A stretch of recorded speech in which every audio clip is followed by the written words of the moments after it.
नमस्कार बच्चों, आज की ऑनलाइन क्लास में आपका फिर से स्वागत है।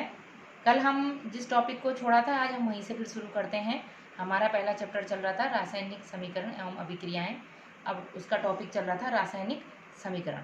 तो रासायनिक समीकरण में मैंने आपको बताया था कि रासायनिक समीकरण के दो पक्ष होते हैं, LHS और RHS, left hand side, right hand side. Left hand side वाले को हम कहते हैं अभिकारक या क्रियात्मक समूह या क्रियाकारक, और राइट हैंड साइड को हम कहते हैं उत्पाद या क्रियाफल।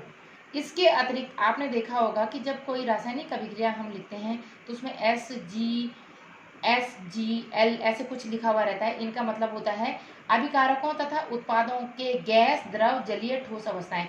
आप जानते हैं कि किसी भी पदार्थ की ठोस, द्रव, गैस, जलीय अवस्थाएं होती हैं। इस समीकरण में यह तत्व किस अवस्था में है उसको दर्शाने के लिए कि द्रव अवस्था में है तो G लिखेंगे, द्रव अवस्था में है तो L लिखेंगे लिक्विड, गैसीय अवस्था में है तो G लिखेंगे, और अगर जलीय अवस्था में है तो AQ लिखेंगे, और अगर वो ठोस अवस्था में है तो उसके लिए हम S लिखेंगे। जहाँ जैसे हमने यहाँ पे समीकरण लिखी हुई है Fe + H2O = Fe3O4 + H2। यहाँ पे Fe आयरन, लोहा हमारे पास कैसे फॉर्म में है, S यानी कि सॉलिड फॉर्म में है। H2O Fe H2O से संपर्क जब करता है, ये जंग लगने वाली प्रक्रिया हो रही है, तो यहाँ पे ये जो H2O है वैसे तो H2O पानी का सूत्र है, लेकिन यहाँ पे पानी हमारे पास जलवाष्प के रूप में है, जलवाष्प के रूप में है, तो इसलिए हम यहाँ पे इसको लिखेंगे G, यानी कि यहाँ पे पानी जलवाष्प है। Fe3O4 हमारे पास ठोस के रूप में प्राप्त हो रहा है, और H2 हाइड्रोजन गैस है, तो उसको हमने G लिख दिया है। इतना क्लियर हो गया होगा। मैंने आपको कल बताया था कि हम रासायनिक समीकरणों को संतुलित करना सीखेंगे कि रासायनिक समीकरण संतुलित कैसे होती हैं। तो हम इस प्रक्रिया को सीखेंगे कि रासायनिक समीकरणें संतुलित हम कैसे करेंगे। हमने यहाँ पे लिखा F, वही वाली इक्वेशन ले ली जो हमने अभी पीछे लिखी थी, Fe + H2O = Fe3O4 + H2, LHS RHS। अब हम यहाँ पे देख रहे हैं कि हमने यह समीकरण संतुलित कैसे करनी है। कल मैंने आपको बता दिया था कि हमने समीकरण की पहचान करनी है कि उसमें परमाणुओं की संख्या कितनी कितनी है, उसी के आधार पर हमने इनको संतुलित करना है। अब हम यहाँ पे देख रहे हैं, इस ध्यान से देखिए, यहाँ पे Fe के कितने हैं, एक परमाणु Fe का है। हाइड्रोजन का कितना है, हाइड्रोजन के 2 हैं, 2 लिख दिया। ऑक्सीजन का कितना है, 1 है, 1 लिख दिया।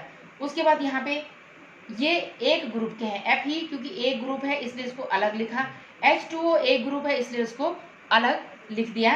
इसी तरह से Fe3O4 एक ग्रुप है, इसमें कितने तत्व शामिल हो रहे हैं, Fe और O। तो Fe कितने हैं, 3, O कितने हैं, 4, और बचा हाइड्रोजन, ये अलग ग्रुप का है, तो हाइड्रोजन कितने हैं, 2।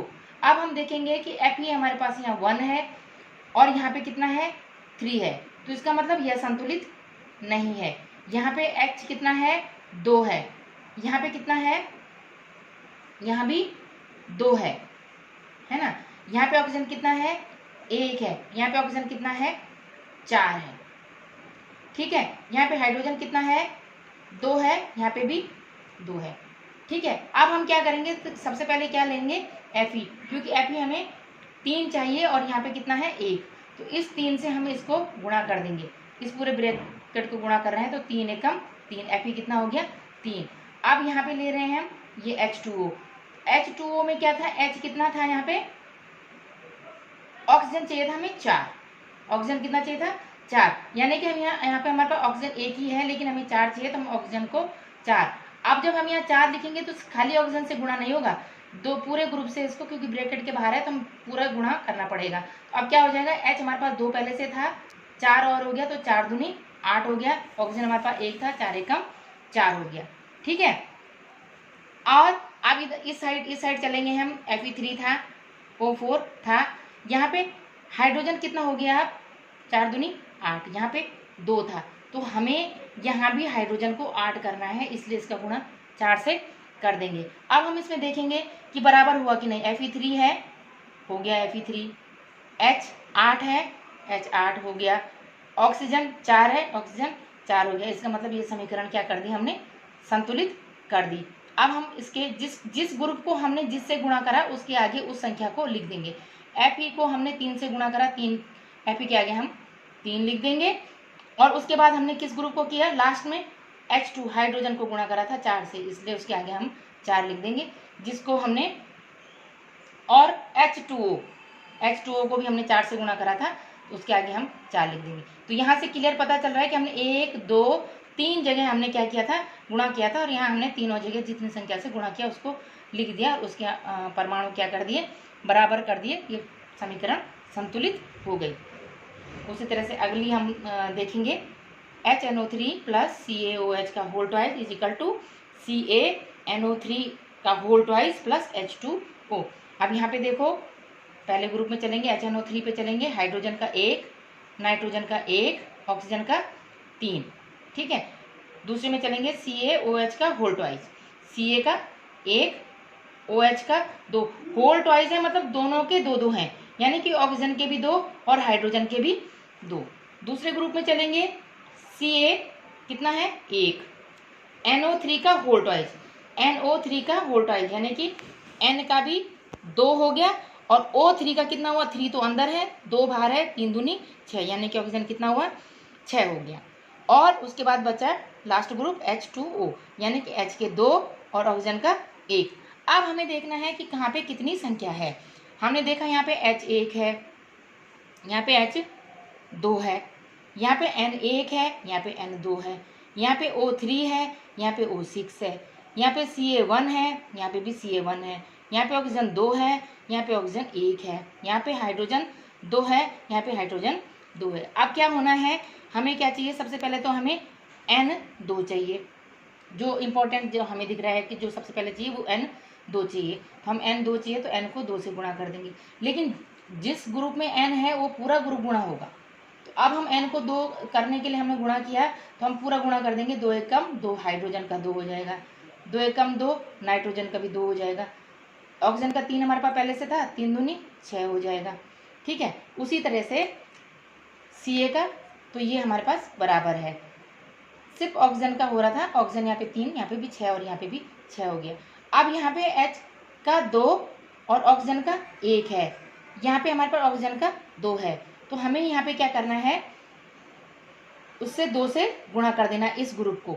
जब हम इस ग्रुप को 2 से गुणा करेंगे तो क्या होगा, 2 दूनी 4 तो हाइड्रोजन का हो जाएगा, और 2 एकम 2 ऑक्सीजन का हो जाएगा। अब हमें ऑक्सीजन भी 2 मिल गए, अब सब बराबर हो गया। हम देख सकते हैं यहाँ ऑक्सीजन 2 हो गया, यहाँ भी ऑक्सीजन 2 हो गया, है ना, और हाइड्रोजन भी हो गया 2, ये हाइड्रोजन का 2 ये है और 2 ये है 4, और यहाँ पे हाइड्रोजन 4, तो यह भी हमारी समीकरण संतुलित हो गई। अब हम इसको देखेंगे, पहले ग्रुप में हमने 2 से गुणा किया था, तो 2 से गुणा पहले ग्रुप में 2 लगा देंगे, 2HNO3 हो जाएगा, प्लस दूसरे ग्रुप में हमने कुछ नहीं किया, CaOH का होल ट्वाइस ही रहेगा, इजिकल टू तीसरे ग्रुप में भी हमने कुछ नहीं किया, तो CaNO3 का होल ट्वाइस वो भी ऐसे रहेगा।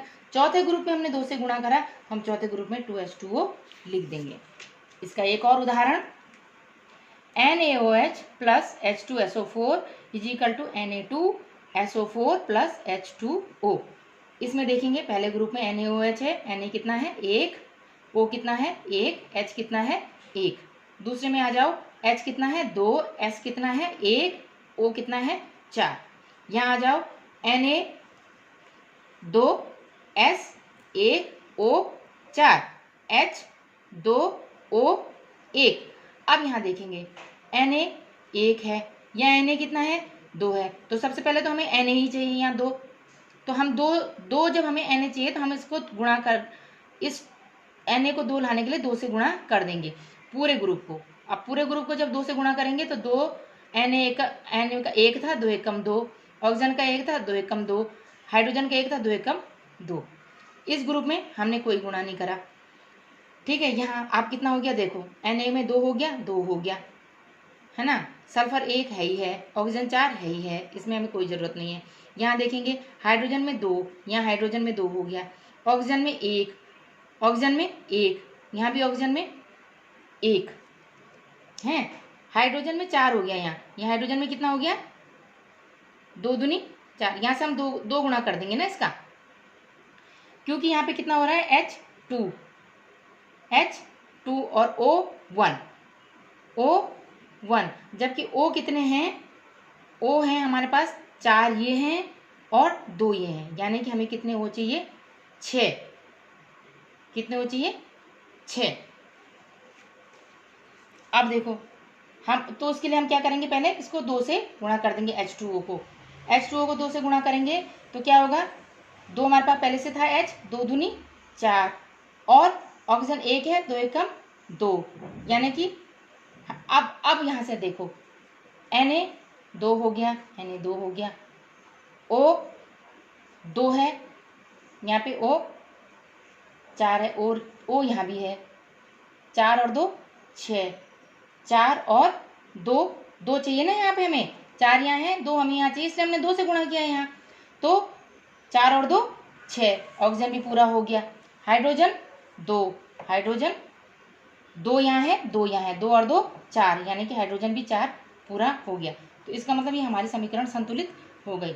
अब हमने जिस ग्रुप में गुणा करा उसके आगे लिख देंगे, पहले ग्रुप में किया तो 2NaOH प्लस दूसरा ग्रुप वैसे रहेगा H2SO4 इजिकल टू तीसरा ग्रुप Na2SO4 भी वैसे ही रहेगा। चौथे ग्रुप में हमने फिर 2H2O हाइड्रोजन 2 को पाने के लिए 2H2O किया था, तो ऑक्सीजन और हाइड्रोजन हमें 2 किए थे, तो हमने 2H2O 2 का गुणा किया था। ये इस तरह से हम समीकरण को संतुलित करना सीखेंगे। अब मैं आपको कुछ अभ्यास प्रश्न दूंगी, उसका मैं तुम्हें फोटो सेंड कर देती हूँ, और इसमें भी अगर आप लिखना चाहो तो ये लिख सकते हो। ये 4 प्रश्न आपको खुद करने हैं अभ्यास के लिए, ताकि आप देख सको कि आपको कितना आया है। इनको नोट कर लीजिए, और इसके साथ ही आज की क्लास मैं समाप्त करती हूँ। कल हम नया टॉपिक पढ़ेंगे। Thank you.